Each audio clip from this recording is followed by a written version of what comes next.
श्रियकान्ताय कल्याणनिधये निधयेतिनाम् श्रीवेङ्कटनिवासाय श्रीनिवासाय मङ्गलम्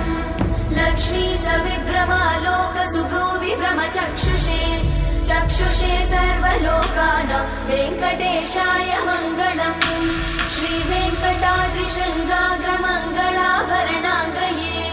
मङ्गलानां निवासाय श्रीनिवासाय मङ्गलम् सर्वावयव सौन्दर्य सम्पदा सर्वचेतसां सदा सम्मोहनायास्तु वेङ्कटेशाय मङ्गलम् नित्याय निरवध्याय सत्यानन्दचिदात्मने